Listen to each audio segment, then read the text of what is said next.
بسم اللہ الرحمن الرحیم۔ آج کا جو ہمارا مضمون ہے وہ ہے قرآن مجید اور توحید۔ قرآن مجید کا جو بنیادی مقصد ہے وہ دنیا میں توحید کی شمع کو روشن کرنا ہے۔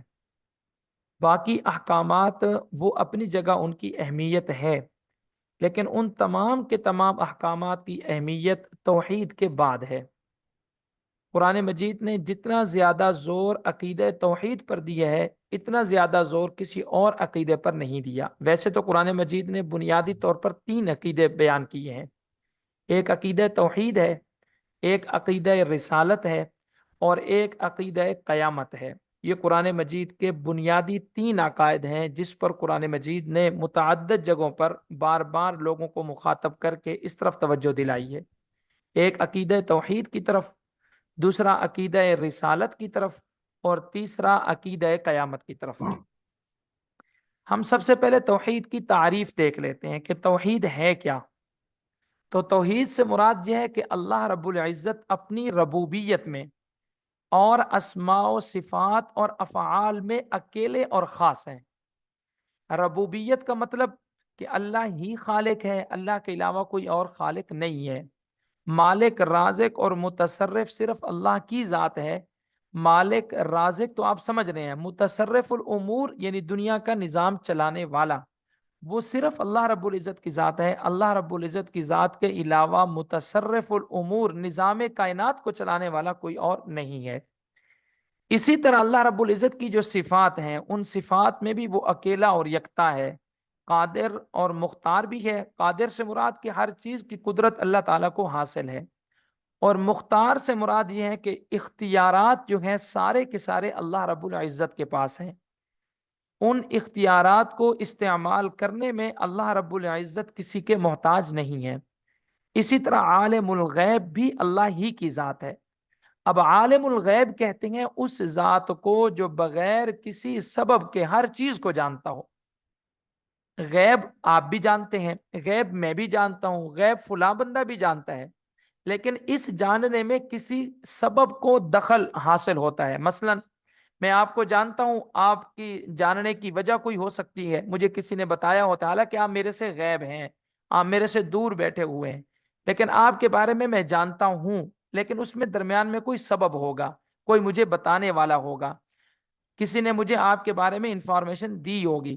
لیکن اللہ رب العزت ہر قسم کے غیب کو جانتے ہیں اور بغیر کسی واسطے کے جانتے ہیں، درمیان میں کوئی واسطہ شامل نہیں ہوتا۔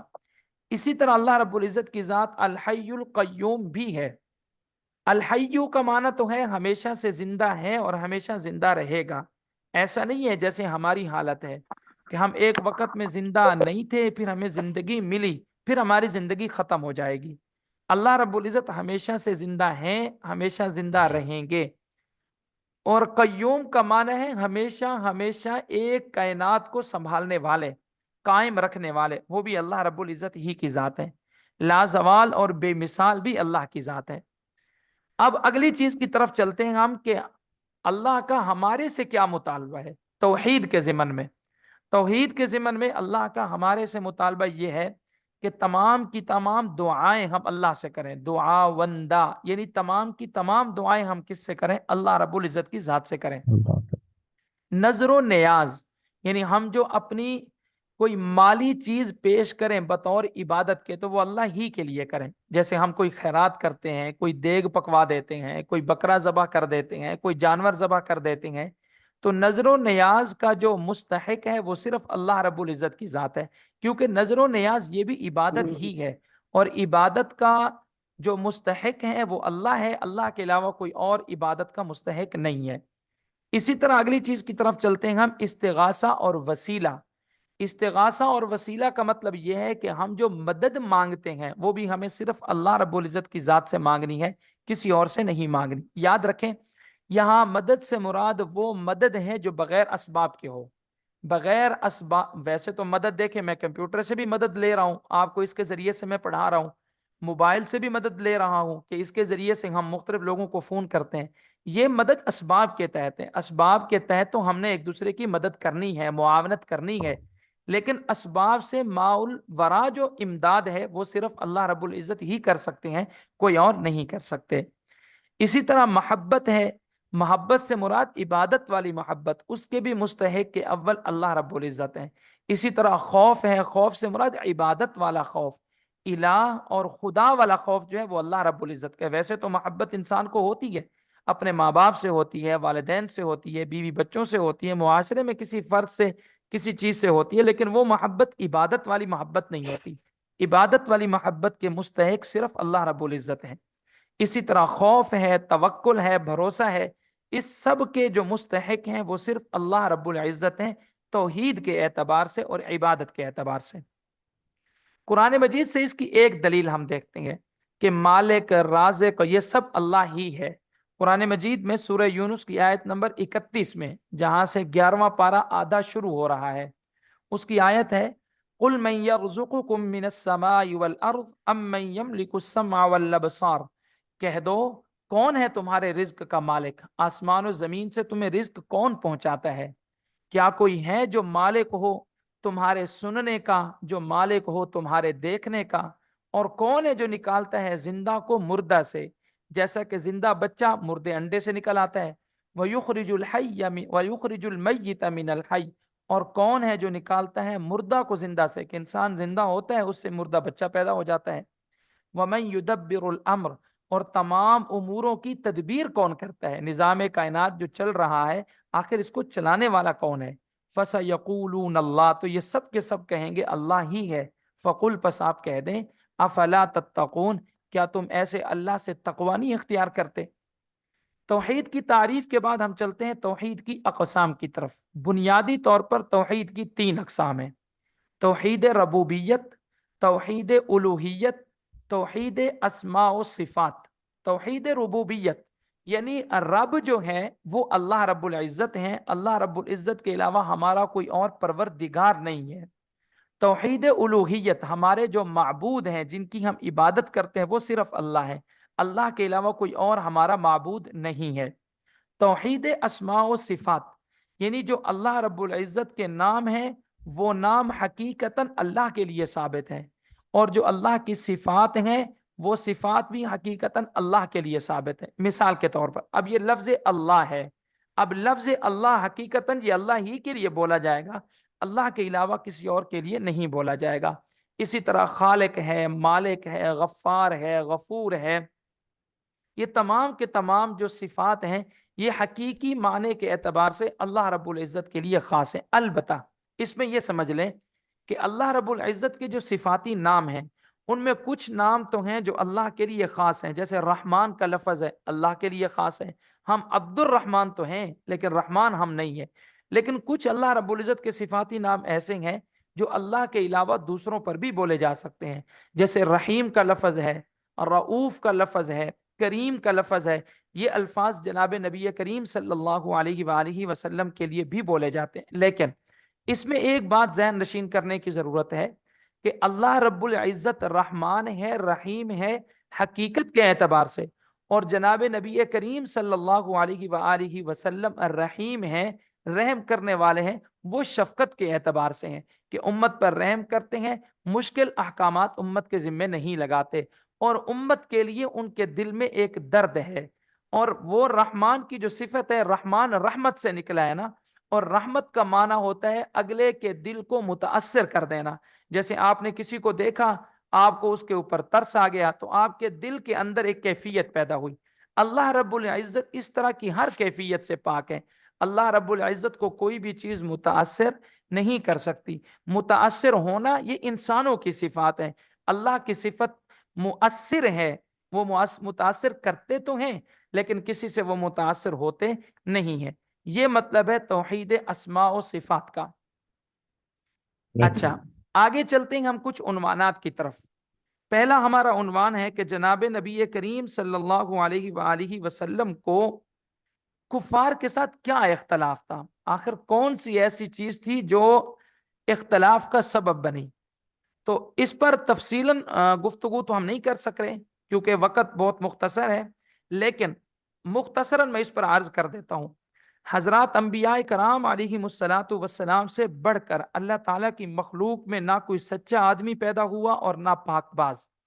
ان کی صداقت، امانت، عدالت، عفت، سخاوت، صلہ رحمی، مہمان نوازی، کمزوروں سے ہمدردی، وعدہ وفائی، ایسی تمام خوبیاں جو کسی ایک بہترین انسان میں ہونی چاہیے وہ اللہ کے ہر پیغمبر میں موجود ہوتی ہیں، اور خصوصاً بالخصوص یہ تمام کی تمام صفات جناب نبی کریم صلی اللہ علیہ وآلہ وسلم کے اندر بھی موجود تھی، اور اس کا اقرار کفار بھی کرتے تھے کہ آپ صلی اللہ علیہ وسلم صلہ رحمی کرنے والے ہیں، حضور صلی اللہ علیہ وسلم سے بڑھ کر سچا کوئی نہیں ہے، آپ صلی اللہ علیہ وسلم سے بڑھ کر امانت دار کوئی نہیں ہے، لیکن پھر بھی انہوں نے آپ صلی اللہ علیہ وسلم سے اختلاف کیا۔ حالانکہ ایسی صفات کے حامل شخص سے کوئی بھی اختلاف نہیں کرتا۔ آپ محلے میں دیکھتے ہیں، آپ کے محلے کے اندر جو نیک آدمی ہوتا ہے، شریف آدمی ہوتا ہے، اخلاق اس کے اچھے ہوتے ہیں، اس سے کوئی اختلاف نہیں کرتا، لیکن اس کے باوجود کہ وہ تمام صفات اللہ کے آخری پیغمبر حضرت محمد الرسول اللہ صلی اللہ علیہ وآلہ وسلم میں موجود تھیں اور ان سے بڑھ کر کسی اور کی مخالفت بھی نہیں ہوئی۔ اس کی وجہ کیا تھی؟ اس کی وجہ یہ تھی کہ حضور صلی اللہ علیہ وسلم توحید کے علم بردار تھے اور مشرکین مکہ شرک کے علم بردار تھے۔ تو بنیادی جو اختلاف تھا حضور صلی اللہ علیہ وآلہ وسلم کا اور مشرکین کا، وہ توحید اور شرک کی وجہ سے تھا۔ شرک اور توحید ان کا آپس میں اختلافی نقطہ نظر تھا۔ اگلی چیز کی طرف ہم چلتے ہیں، شرک کی مذمت کی طرف۔ قرآن مجید میں متعدد مقامات پر اللہ رب العزت نے شرک کی مذمت کی ہے۔ قرآن کریم جتنا زور شرک کی تردید اور توحید کے اس بات پر دیتا ہے، اتنا زور کسی دوسرے مسئلے پر نہیں دیتا۔ حضرت آدم علیہ الصلاۃ والسلام سے لے کر، یہ اللہ کے پہلے پیغمبر ہیں، حضرت آدم علیہ الصلاۃ والسلام سے لے کر جناب سید الرسل خاتم الانبیاء حضرت محمد الرسول اللہ صلی اللہ علیہ وآلہ وسلم تک جتنے بھی خدا کے نبی اور رسول تشریف لائے، ان کی پہلی دعوت ہی یہی رہی، ما لکم من الہ غیرہ۔ اپنی قوم سے وہ کہتے تھے ما لکم من الہ غیرہ، کہ اللہ کے علاوہ تمہارا کوئی معبود نہیں ہے، اللہ کے علاوہ تمہارا کوئی اور الہ نہیں ہے، کوئی مستحق عبادت اللہ کے علاوہ تمہارا نہیں ہے۔ اب دیکھیں، آپ سورہ ہود پڑھتے چلے جائیں، سابقہ جتنے بھی انبیاء آئے ہیں ان تمام کے تمام انبیاء نے آ کر جو اپنی امت کو پہلی دعوت دی ہے وہ دعوت توحید کی دی ہے، اور شرک کی انہوں نے مختلف مقامات پر مختلف طریقوں سے مذمت کی ہے۔ مثال کے طور پر میں ایک آیت بلکہ دو آیتیں آپ کے سامنے پیش کرتا ہوں۔ ایک حضرت لقمان حکیم کا اللہ رب العزت نے تذکرہ کیا ہے، حالانکہ وہ پیغمبر نہیں ہے، لیکن ان کا تذکرہ کیوں کیا اللہ رب العزت نے؟ باوجود اس کے کہ وہ پیغمبر نہیں ہے، ان کی ایک صفت کی وجہ سے۔ وہ کیا کہ وہ خود بھی موحد تھے اور اپنی نسل کو بھی وہ موحد بنانا چاہتے تھے۔ تو اپنی نسل کو موحد بنانے کے لیے انہوں نے جو اپنے بیٹے کو وصیتیں کی ہیں، ان وصیتوں میں پہلی وصیت کیا تھی؟ یا بنیا لا تشرک باللہ ان الشرک لظلم عظیم، میرے پیارے بیٹے اللہ کے ساتھ کسی کو شریک نہ ٹھہرانا، بے شک شرک ظلم عظیم ہے، بے شک شرک جو ہے یہ ظلم عظیم ہے۔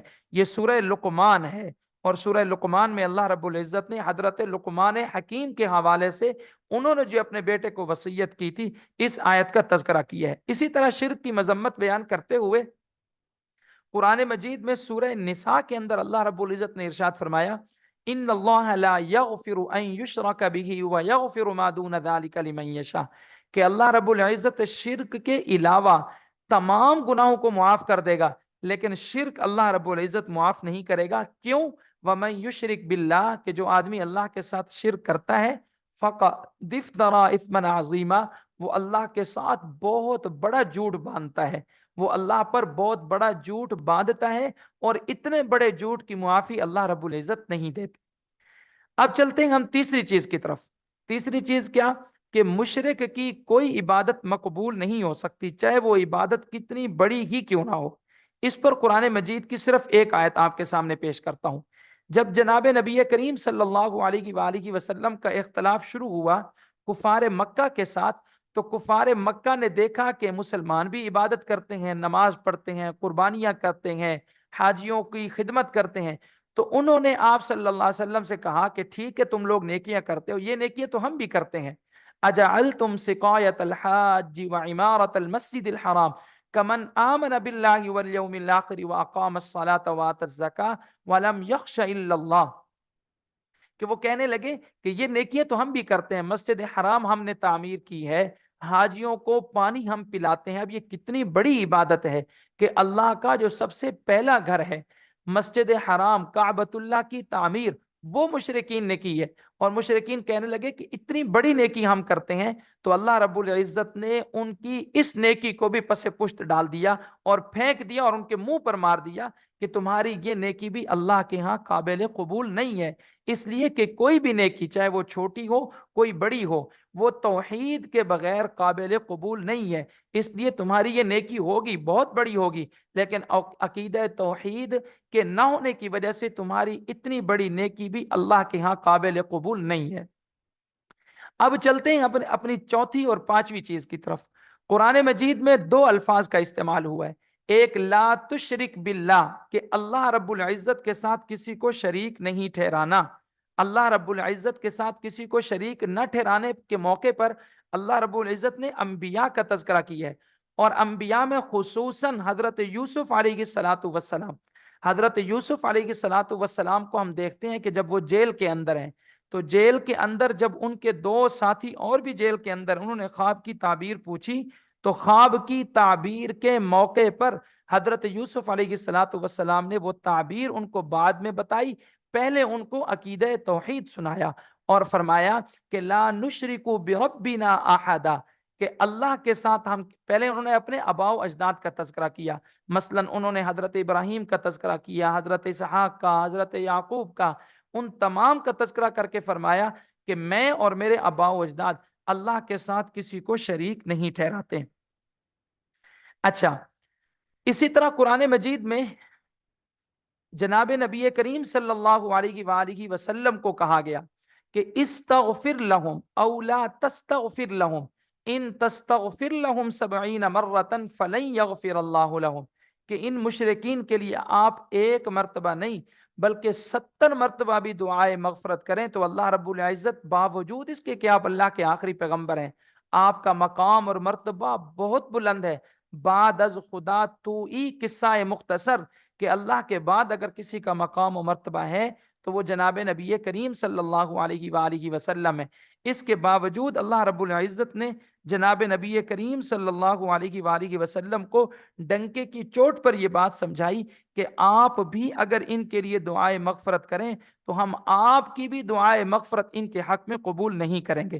حضرت ابراہیم علیہ الصلاۃ والسلام اپنے باپ کے لیے، یا بعض روایات کے مطابق یہ ان کا باپ نہیں تھا بلکہ چچا تھا آزر، اس کے لیے کتنی دعائیں مغفرت کی لیکن اللہ رب العزت نے منع کر دیا حضرت ابراہیم علیہ الصلاۃ والسلام کو کہ آپ اپنے چچا کے لیے کسی قسم کی دعائیں مغفرت نہیں کر سکتے اور کسی قسم کی مغفرت اللہ سے ان کے بارے میں آپ نہیں مانگ سکتے. اب چلتے ہیں نمبر 6 کی طرف. نمبر 6 میں کسی پیغمبر کی، کسی مولوی کی، کسی پیر کی، کسی فرشتے کی، کسی جن کی عبادت نہیں ہو سکتی. اور قرآن مجید میں اللہ رب العزت نے واضح طور پر ان سے منع فرمایا ہے. مثلا پیغمبروں کی عبادت سے اللہ نے منع فرمایا. حضرت عیسیٰ علیہ الصلاۃ والسلام جو کہ اللہ کے بہت بڑے پیغمبر ہیں، اولو العزم پیغمبروں میں ان کا شمار ہوتا ہے، لیکن حضرت عیسیٰ علیہ الصلاۃ والسلام سے متعلق بھی اللہ رب العزت کل قیامت کے دن حضرت عیسیٰ کو بلا کر کہیں گے کہ عیسیٰ تم بتاؤ ہمیں، کیا تم نے اپنی قوم سے یہ کہا تھا کہ تمہاری قوم تمہیں معبود بنا لے یا تمہاری ماں کو معبود بنا لے؟ تو حضرت عیسیٰ علیہ الصلاۃ والسلام اللہ کے سامنے یہ بات کہیں گے کہ یا اللہ میں نے اپنی قوم کو توحید کا درس دیا تھا، انہوں نے میرے دنیا سے چلے جانے کے بعد مجھے معبود کا مرتبہ دے دیا اور میری ماں کو معبود کا مرتبہ دے دیا. اب دیکھیں چھٹے سپارے کے آخر میں حضرت عیسیٰ علیہ الصلاۃ والسلام کے بارے میں اور ان کی والدہ کے بارے میں اللہ رب العزت نے ایک عام سی دلیل دی ہے کہ تم حضرت عیسیٰ کو اللہ کا پیغمبر ماننے کے ساتھ ساتھ یہ بھی کہتے ہو کہ وہ ہمارے معبود ہیں، وہ ہمارے الہ ہیں، تم نے ان کی عبادت شروع کر لی. حالانکہ وہ دونوں تو کھانا کھاتے تھے، کانا یاکلان الطعام، وہ دونوں کھانا کھاتے تھے اور کھانے کا جو محتاج ہو وہ پیغمبر تو ہو سکتا ہے، وہ خدا اور معبود نہیں ہو سکتا۔ اسی طرح مولویوں کی عبادت سے کیا مراد ہے؟ حضرت عدی بن حاتم رضی اللہ تعالیٰ عنہ، حضرت عدی بن حاتم رضی اللہ تعالیٰ عنہ یہ پہلے عیسائی تھے۔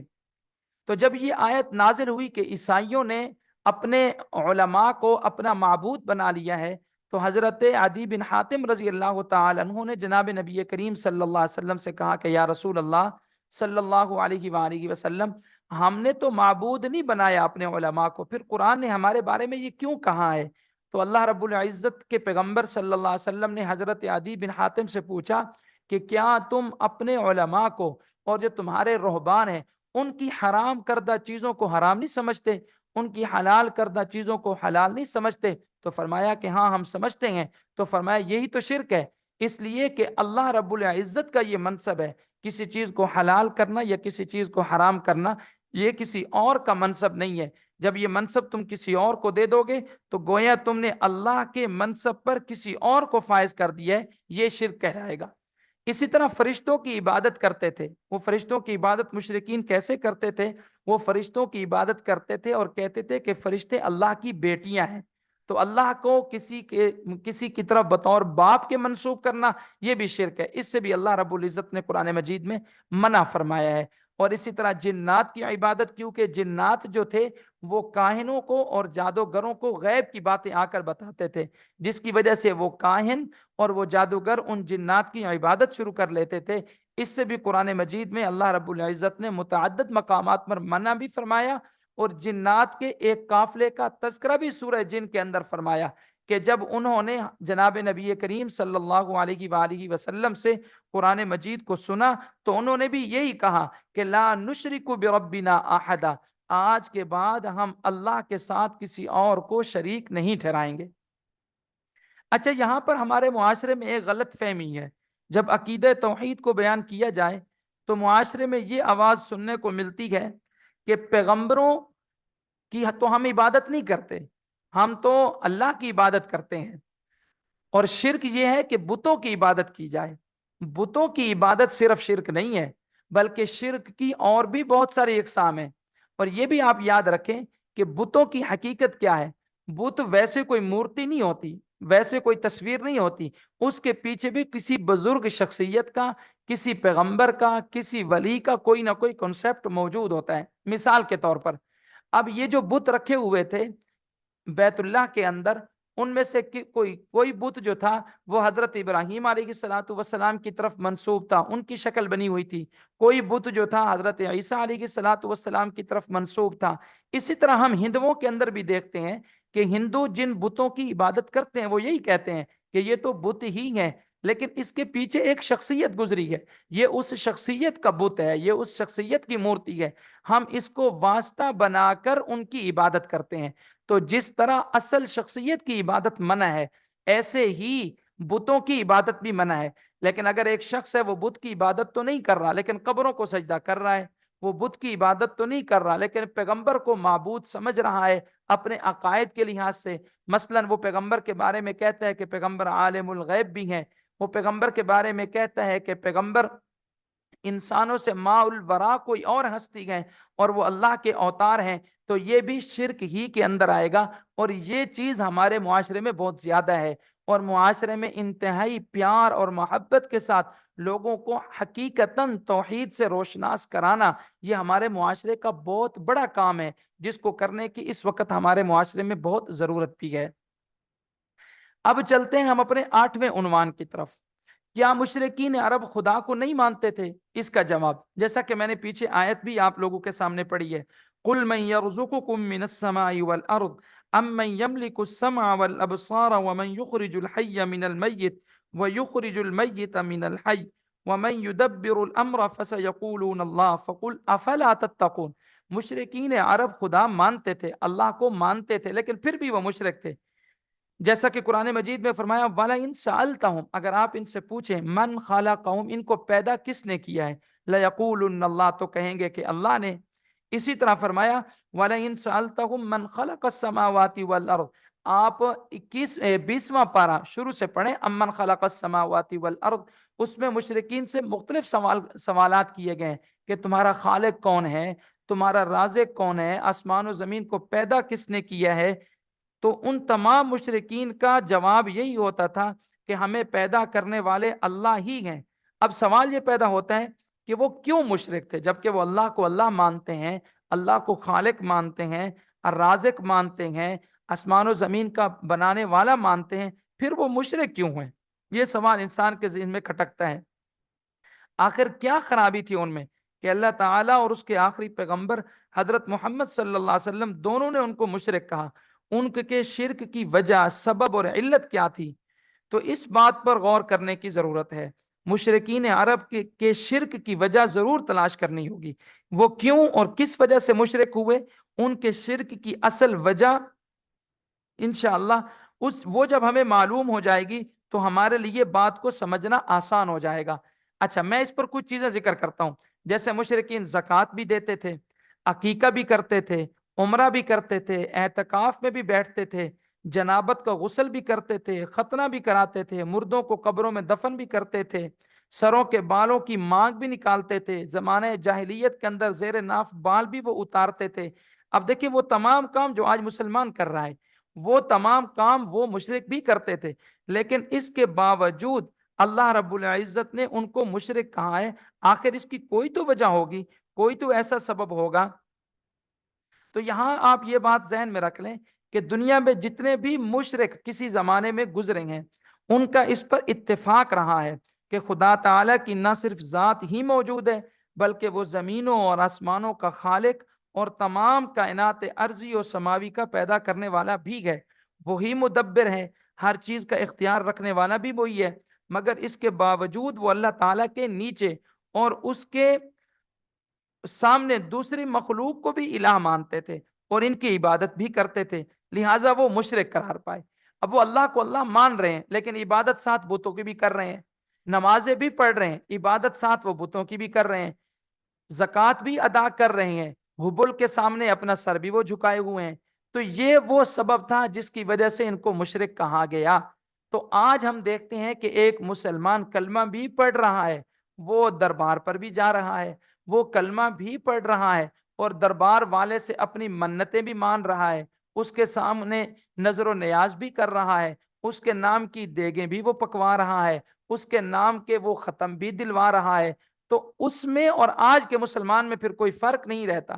تو آج کے مسلمان کو اس چیز کے سمجھنے کی ضرورت ہے کہ وہ تو مشرک تھے، ان کو قرآن نے مشرک کہا ہے، اللہ کے رسول نے مشرک کہا ہے۔ تو ہم اگر یہ سارے کام کرتے چلے جائیں، اللہ کو بھی ہم مانیں، اللہ کے رسول کو بھی مانیں، لیکن غیر اللہ سے ہم وہی عقیدے رکھیں جو ہمیں ایک اللہ سے عقیدے رکھنے چاہیے، تو پھر ہم میں اور ان میں آخر کیا فرق رہ جائے گا؟ لیکن یہاں پر ایک اور بات بھی سمجھنے کی ضرورت ہے۔ کسی مسلمان کو مشرک کہنا بطور نفرت کے یہ ٹھیک نہیں ہے۔ آپ اس کو اس کی حقیقت سے اس کو واقف کرائیں کہ آپ شرک کر رہے ہیں اور یہ شرک کے اسباب ہیں جو آپ نے اختیار کیے ہوئے ہیں، اس سے انتہائی پیار کے ساتھ، انتہائی محبت کے ساتھ اس سے آپ پیش آئیں گے، اس کو اللہ کا قرآن سمجھائیں گے تو سمجھنے کے لیے وہ تیار ہو جائے گا۔ لیکن اگر آپ نے جوشیلے انداز میں اور انتہائی نفرت انگیز انداز میں اس کو سمجھانا شروع کر دیا تو وہ سمجھنے کے لیے تیار نہیں ہوگا۔ پھر کیا ہوگا؟ پھر یہ ہوگا کہ آپ کی نظروں میں دوسرا مسلمان مشرک ٹھہرے گا اور اس کی نظروں میں آپ گستاخ رسول ٹھہریں گے، نتیجہ کوئی بھی نہیں نکلے گا۔ جب دوسرے کی ہمدردی انسان کے ذہن میں ہو اور انسان اس کو سمجھانے کی کوشش کرے تو سمجھنا اس کے لیے آسان ہو جاتا ہے اور اللہ سمجھنے کی راہیں بھی کھول دیتے ہیں۔ اچھا، نمبر 10 کی طرف ہم چلتے ہیں۔ نمبر 9 تو ہو گیا کہ مشرکین عرب نماز بھی پڑھتے تھے، روزہ، حج، زکوٰۃ یہ سب کرتے تھے۔ کیا مشرکین عرب نبوت، قرآن اور قیامت کے انکار کی وجہ سے مشرک تھے؟ دیکھیں، یہ مشرکین کے عقیدے کی خرابی تھی کہ وہ قرآن مجید کا انکار کرتے تھے۔ ان کے عقیدے کی یہ خرابی تھی کہ جناب نبی کریم صلی اللہ علیہ وآلہ وسلم کو وہ اللہ کا نبی نہیں مانتے تھے۔ یہ ان کے عقیدے کی خرابی تھی کہ وہ قیامت کے منکر تھے، لیکن اس کی وجہ سے وہ مشرک نہیں تھے۔ ان کے شرک کی وجہ کیا تھی؟ ان کے شرک کی وجہ اللہ کے ساتھ اوروں کو معبود بنا لینا تھا۔ ان کے شرک کی وجہ اللہ کے ساتھ دوسرے لوگوں کو معبود سمجھ کر ان کی عبادت کرنا تھا۔ یہ ان کے شرک کی وجہ تھی۔ اچھا نمبر 11 پہ چلتے ہیں، غیر اللہ کو مصیبت کے وقت پکارنا کیوں شرک ہے؟ غیر اللہ کو مصیبت کے وقت پکارنا آخر کیوں شرک ہے؟ اچھا یاد رکھیں، مشرکین مکہ میں اور آج کے ہمارے جو مسلمان شرک کر رہے ہیں ان میں ایک بنیادی فرق بھی ہے۔ وہ فرق یہ ہے کہ مشرکین عرب غیر اللہ کو پکارا کرتے تھے اور ان سے نفع اور ضرر کی امیدیں وابستہ رکھتے تھے، تو ممکن ہے کہ کسی کو یہ شبہ ہو کہ وہ خدا تعالی سے بالکل نظر ہٹا لیا کرتے تھے، یا ان کو ہی مستقل بذات سمجھ کر پکارا کرتے تھے، یا ہمیشہ غیر اللہ کو پکارا کرتے تھے اور کبھی بھولے سے بھی خدا کو یاد نہیں کرتے تھے، لہٰذا وہ مشرک تھے۔ لیکن کلمہ پڑھنے والوں کے دل میں تو خدا تعالیٰ کی ذات ہی ہوتی ہے، وہ کسی کو مستقل بذات با اختیار نہیں سمجھتے اور اللہ تعالیٰ کو بھی وہ بھی پکارتے ہیں۔ تو اس کا جواب قرآن مجید نے ہمیں دیا ہے کہ وَيَعْبُدُونَ مِن دُونِ اللَّهِ، کہ مشرکین جو تھے وہ اللہ کے علاوہ کو پکارتے تھے، ایسوں کو مَا لَا يَنفَعُهُمْ وَلَا يَضُرُّهُمْ، جو نہ ان کو کوئی نفع دے سکتے تھے اور نہ نقصان دے سکتے تھے، وَيَقُولُونَ هَؤُلَاءِ شُفَعَاؤُنَا عِندَ اللَّهِ، اور وہ کہتے تھے کہ یہ ہمارے اللہ کے ہاں سفارشی ہیں۔ اب دیکھیں غیر اللہ کو جب مصیبت کے وقت پکارا جاتا ہے، جیسے مشرکین یہ کہتے تھے کہ یہ لوگ ہمارے اللہ کے ہاں سفارشی ہیں، آج کا مسلمان جب دربار پہ جاتا ہے اور قبر والے کے سامنے مانگتا ہے تو اس سے کہا جائے کہ آپ اس سے کیوں مانگ رہے ہیں، یہ تو نفع نقصان نہیں دے سکتا، تو وہ کہتے ہیں کہ یہ نفع نقصان تو چلو نہیں دے سکتا، لیکن اللہ کے ہاں یہ ہمارا سفارشی تو ہے نا، وہ اللہ کے ہاں اس کو اپنا سفارشی سمجھتے ہیں۔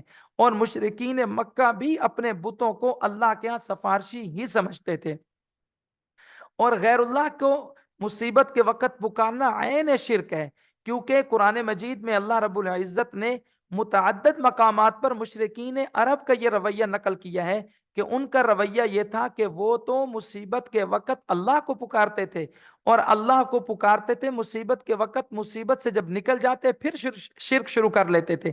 لیکن آج کا مسلمان تو اب جن لوگوں کا علاقہ دیہات وغیرہ کا ہے، دریاؤں پر ان کو سفر کرنا پڑتا ہے، تو وہ اس بات کو اچھی طرح سمجھتے ہیں کہ جب کوئی بیڑی ڈوبنے لگے، کوئی کشتی ڈوبنے لگے، تو مسلمان ہونے کے باوجود یا علی مدد کے وہ نعرے لگاتے ہیں یا غوث مدد کے نعرے وہ لگاتے ہیں، حالانکہ مشرکین کے بارے میں اللہ رب العزت نے یہ ذکر کیا ہے کہ وہ جب ڈوبنے لگتے اور ان کو خطرہ ہوتا کہ پانی میں ہم ڈوب جائیں گے، تو وہ اللہ کے علاوہ کسی کو بھی نہیں پکارتے تھے، بلکہ قرآن مجید نے یہ لفظ استعمال کیا ہے مخلصین لہ الدین، کہ وہ اپنی پکاروں کو خالص اللہ رب العزت کے لیے کر لیا کرتے تھے۔ اچھا نمبر 12، کیا مشرکین غیر اللہ کو مستقل اور کلی طور پر مختار سمجھ کر پکارتے تھے؟ مشرکین اللہ تعالیٰ کو مختار کل سمجھتے تھے، اس میں کوئی شک نہیں ہے، اور وہ غیر اللہ کے بارے میں یہ عقیدہ رکھتے تھے کہ ان کو بھی اللہ کے کچھ نہ کچھ اختیارات حاصل ہیں۔ مثلا وہ کسی بت کو پکارتے تھے کہ یہ ہماری روزی روٹی کا مالک ہے، اللہ بھی ہمیں روزی روٹی دیتے ہیں لیکن یہ بھی اس کا مالک ہے۔ کسی کو وہ پکارتے تھے کہ یہ ہماری بارش کا مالک ہے، کسی کو وہ پکارتے تھے کہ اگر ہم مرنے کے بعد دوبارہ زندہ ہو گئے، اول تو ہم ہوں گے نہیں زندہ، لیکن اگر ہم زندہ ہو گئے تو یہ اللہ کے ہاں ہمارے سفارشی بن جائیں گے۔ تو ان تمام چیزوں کی وجہ سے اللہ رب العزت نے ان کو مشرک گردانا ہے اور ان کے شرک کی مذمت کی ہے۔ اچھا نمبر 13 پہ آتے ہیں، قرآن مجید میں لفظ استعمال ہوا من دون اللہ، اللہ کے علاوہ، اس کا مطلب کیا ہے؟ اس کا مطلب ہے نیچے، اللہ کے علاوہ، یہ جو لکھا ہوا نا ورے کا مطلب ہوتا ہے علاوہ، یا اللہ کے سامنے، اس طرح کے الفاظ ان کا مطلب ہوتا ہے من دون اللہ، کہ اللہ کے علاوہ کی وہ عبادت کرتے تھے، مطلب اللہ کے نیچے اور معبود بنا لیتے تھے، اللہ کے سامنے ان کو اپنا سفارشی سمجھتے تھے، اللہ کے علاوہ ان کی عبادت وہ کیا کرتے تھے۔ نمبر 14، جن دلائل سے فریق مخالف کو غیر اللہ سے مصیبت کے وقت پکارنے اور استعانت کے جواز کا شبہ ہوا ہے، ان کے جوابات، یہ نمبر 14 تھوڑا تفصیلی مضمون ہے، اس کو انشاءاللہ ہم کل کے سبق میں کریں گے کہ کیسے جو ہمارے مسلمان بھائی ہیں وہ دلیل پکڑتے ہیں قرآن مجید سے یا جناب نبی کریم صلی اللہ علیہ وسلم کی احادیث سے کہ غیر اللہ کو مصیبت کے وقت پکارا جا سکتا ہے، تو قرآن مجید کی ان آیات کا حقیقی مطلب کیا ہے اور وہ اس کو اپنی دلیل کیسے سمجھتے ہیں، اس کو انشاءاللہ ہم کل کے سبق میں کریں گے۔